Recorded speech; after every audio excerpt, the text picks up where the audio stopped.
Hello citizens of the internet, I'm bringing you more talk about Nintendo today.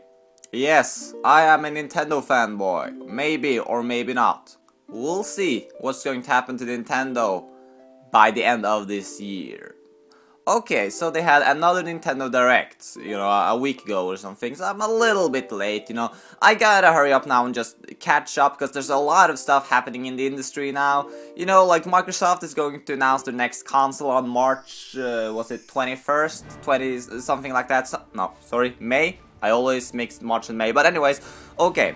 So in the Nintendo Direct, we're going to talk about some of the announcements they had. And I'm not going to go chronologically here. I'm just going to start with the biggest and most important announcement. Another Zelda game has been announced. So now we have 3 Zelda games in development. A Wind Waker remake, a new Zelda game on the Wii U, and we got this, a 3DS, A Link to the Past reimagination or remake or something like that. Or a sequel as some people like to call it. Like A Link to the Past 2 or something. So, the first thing that instantly comes to my mind when I'm looking at this is it's another overhead. So, when I saw Phantom Hourglass being an overhead, I was really hating it and stuff. So, am I going to hate on this? Well, probably not. You see, with Phantom Hourglass, looking back at it, I think I was a little too harsh. I mean, okay, let's just talk about Phantom Hourglass. Because, I think I hated that game so much because it was like a reimagining of the Wind Waker, of a 3D Zelda game, so it just felt like a dumbed down version of that game, and I just kept comparing it to previous Zelda games. Thinking about it, as a standalone game, Phantom Hourglass is actually pretty good. I have to be honest, maybe I should review the game, because I think I was too harsh on the game. Spirit Tracks I didn't pick up because it was too much like Phantom Hourglass. I don't know, maybe I'll try it out one day. But you know what?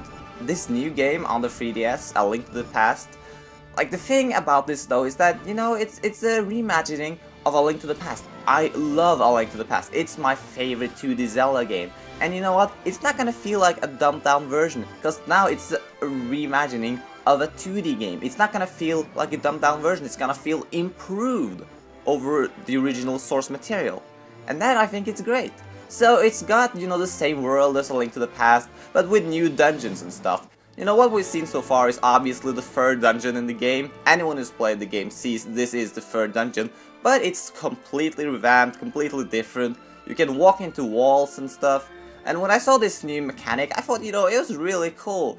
And I realized you can only move left and right, so I was thinking, why can't you have some gravity and allow us to jump and stuff? Why can't you have proper side-scrolling sections for this, wouldn't that be cool? But then I looked a little bit more into it, realizing you kind of use it to slide along walls, and the idea is that you're not affected by gravity, so you can get across areas. So, eventually I got it, and it looks really cool. So yes, honestly, I am actually looking forward to this, even though it's a 2D Zelda game, but I'm accepting this by now. It's fine, we get 2D games on the handhelds, we still get the 3D games on the consoles. The only problem really is just that we've already had a 3D Zelda game on the 3DS now being Ocarina of Time 3D, and then they're scaling back and making a 2D Zelda game. I think they should release this first, and then come out with Ocarina of Time 3D. But I don't know, it looks pretty cool though. Other things they announced on Nintendo Direct, they announced a lot of sequels, another Mario Party, another Yoshi's Island, another Wario game. They look pretty cool too, but I have to agree with some people saying that Nintendo doesn't have a whole lot of new IPs. They release a lot of the same old stuff. With the new Yoshi's Island game, the art style was a bit weird in a way, it's not the typical hand-drawn comic book style that the previous ones had, but still looks pretty good. And the Mario Party, yeah, that's always fun. The Wario game though was, it's not another WarioWare game. I guess they figured they couldn't have micro games on the Wii U because, the learning curve is really, really long with Wii U games because you have 2 screens. So I guess they figured, they should just have about 12 mini games instead that are longer. But it could be pretty cool though. So yeah, Nintendo's Direct was pretty cool once again. I mean, they focused a lot on the Nintendo 3DS this time.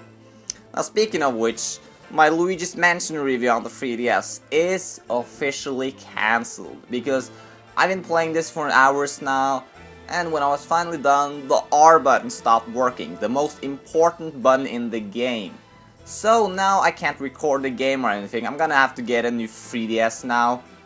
Another thing that's been officially cancelled is Nintendo's E3 press conference. Now, what do I think of this? You know, I'm a little up and a little down about this as well. I heard a lot of people's opinions on this. A lot of people are defending it. A lot of people think it's bad. The one thing that I'm just thinking is that, you know, okay, they had a lot of Nintendo Directs, so why should we expect, you know, a press conference as well? They're going to announce everything, but just in a different way. They're going to have a bit smaller events on E3 and stuff, but not a big press conference. But I'm just thinking, are we spoiled that we are expecting a new Nintendo Direct every month, and then we also want an E3? You know, I don't know, but I'm just thinking that these little Nintendo Directs, not many people hear about it, so, you know, from a business point of view, I think, you know, just having a Nintendo E3 press conference would reach out to a lot more people, because it's a much bigger event. I would have rather had a Nintendo E3 conference than all these Directs. But, well, we'll see. You know, maybe they're thinking that they're going to get overshadowed by Sony and Microsoft, who are going to like announce their consoles, but they're not really debuting their consoles either. I mean, Sony has already debuted their console back in March, Microsoft are debuting their console now in May, so, you know, I don't know, I think Nintendo is kind of paranoid, but yeah, we'll see about this. You know guys, just as a little bonus, I want to talk about my previous video where I was talking about DLC and stuff. Some people in the comments point out that the reason why DLC are coming out is because when they're releasing a game, they have this long certification process they have to go through, and therefore they're developing extra stuff while waiting for the game to be certified and get released. And then some people point out that's why Day 1 DLC is coming out, and Day 1 DLC is kind of dumb because that is made before the game came out. I mean, it's obvious they didn't make that while the game was being certified. You know why? Because then they have to certify that as well.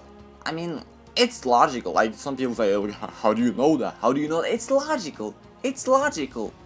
I mean, if you're making DLC while the game is being certified, you can't just release that DLC without it getting certified on Day 1. It doesn't work that way. It just doesn't. I mean, it's like going on an airport and you're like packing all your stuff and you're like sending this thing through the x-ray, you're sending your suitcase through the x-ray, and then you're packing some extra stuff that you don't need to send through the x-ray. It doesn't work that way. It doesn't. Everything has to be certified. So the fact that the DLC gets a free pass, I don't think so. I think that Day 1 DLC is always made way before it's being released or certified. That's my opinion. So that's all I want to talk about today. I see you later.